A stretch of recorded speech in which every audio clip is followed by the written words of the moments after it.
পারবেন নিরাপদে, কোনো টেলিফোন এসে তাকে হুমকি ধমকি দিতে পারবে না। এখন ডিজিটাল যুগ, ইনশাআল্লাহ আমরা সেই অ্যাপস ডেভেলপ করে আপনাদের হাতে তুলে দেব। চাঁদাবাজ আপনার কাছে আসার মাত্রই তার সমস্ত ডকুমেন্ট এবং ইনফরমেশন যথাস্থানে চলে যাবে, আপনার কিছুই করা লাগবে না, স্বয়ংক্রিয়ভাবে অ্যাপস চালু হয়ে যাবে। দুর্নীতিবাজ লোককে বাঁচতে পারবে না, তারটা স্বয়ংক্রিয়ভাবে আমাদের জালে ধরা পড়ে যাবে। তবে হ্যাঁ, চাঁদাবাজ দুর্নীতিবাজ যারা, তাদের জন্য সুসংবাদ আছে। তোমরা এই সমাজের মানুষ, আমরা তোমাদেরকে সম্মান জানাতে চাই, ভালোবাসতে চাই, কিন্তু এখন যে অপকর্ম করছো তা করলেন না। এখান থেকে সরে আসো, আমরা তোমাদেরকে শিক্ষিত এবং প্রশিক্ষিত করে তোমাদের হাতেও মর্যাদার কাজ তুলে দেবো ইনশাআল্লাহ। সেদিন হালাল করে তোমরা ইজ্জতের সাথে সম্মানের সাথে বাঁচবা। প্রিয় যুব সমাজ, আমরা জানি লেখাপড়া করার পরে অনেকে কাজ পাচ্ছেন না। কেন পান না? দুটি কারণে পান না। দুর্নীতির রমরমা বাণিজ্য আর বেইনসাফি, এই দুই কারণে আপনারা কাজ পান না। আরেকটা কারণ আছে, সেই কারণ হলো যে শিক্ষাটা আমাদের সন্তানদেরকে দেওয়া হচ্ছে, এই শিক্ষা দুনিয়ার অনেক প্রয়োজন পূরণের উপযুক্ত নয়। ইনশাআল্লাহ আমাদের কাজ হবে শিক্ষায় নজর দেওয়া, মানুষ করা, চরিত্রবান দেশপ্রেমিক নাগরিক তৈরি করা, যারা দেশকে নিজের অন্তরে ধারণ করবে, বলবে এদেশ আমার দেশ, 18 কোটি মানুষের কাছে আমি ঋণী, আমার শিক্ষার বিকাশে সকলের অবদান আছে, অতএব আমাকে ঋণ পরিশোধ করতে হবে জাতি। এই অনুভূতি নিয়ে তারা জাতিকে সেবা দেবে ইনশাআল্লাহ। আমরা পরিষ্কার বলে দিচ্ছি, যুবক ভাই বোনেরা, তোমাদের হাতে আমরা কোনো বেকার ভাতা তুলে দেব না। এই বেকার ভাতা তুলে দিয়ে আমরা তোমাদের অপমানিত করতে চাই না। তোমাদের হাতগুলোকে দেশ গড়ার দক্ষ কারিগরের হাতে হাত হিসাবে গড়ে তুলে তোমাদের হাতে উপযুক্ত কাজ তুলে দিচ্ছে।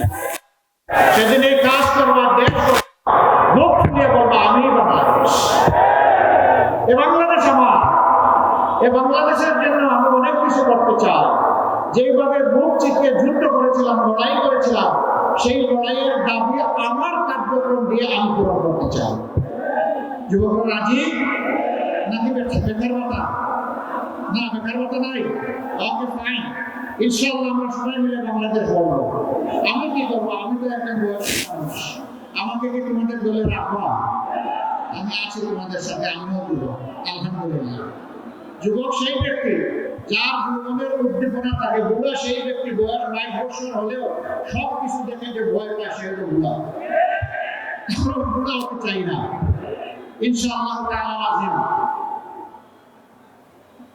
এই এলাকা বাংলাদেশের সবচেয়ে শিক্ষিত মানুষের এলাকা। এই এলাকার মানুষ বহু জাতের অশান্তিতে আছেন, সবচেয়ে বড় অশান্তিতে তাদের উপর নানা ধরনের মানসিক নির্যাতন করা হয়। আমরা এই ভাই বোনদেরকে আশ্বস্ত করছি, আপনাদের বুকের আমানত যদি আমাদেরকে সমঝান, আমাদের উপর আস্থা রাখেন, আমাদের দায়িত্ব হবে আপনাদের আস্থা প্রতিদান দেওয়া।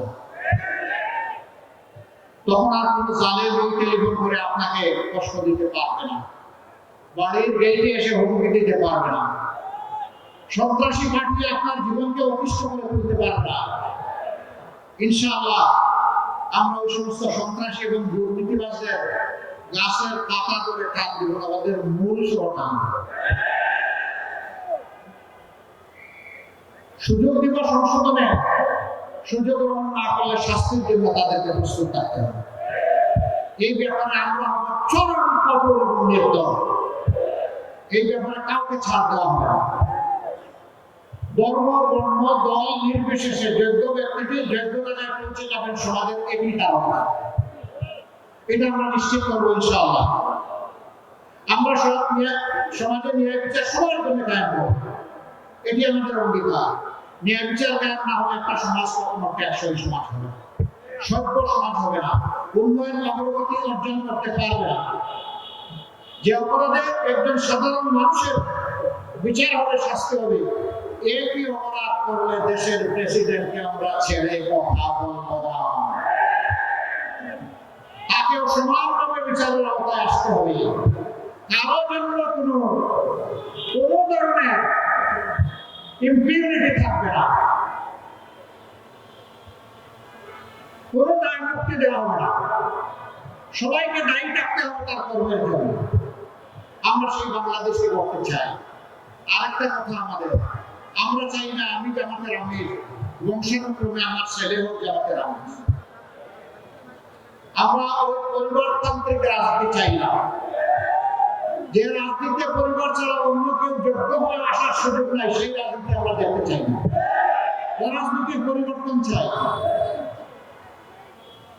রাজার ছেলে রাজা হবে, একজন শ্রমিকের ছেলে প্রধানমন্ত্রী হবে, ইনশাআল্লাহ তার যোগ্যতা থাকবে।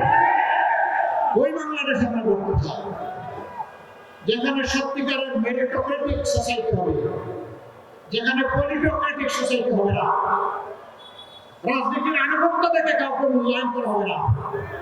মূল্যায়ন করা হবে তার মেধা এবং দেশপ্রেম দেখে। এই দুই জিনিস যার আছে সে অবশ্যই মূল্যায়িত। সেই দেশটাই আমরা করতে চাই। অনেকে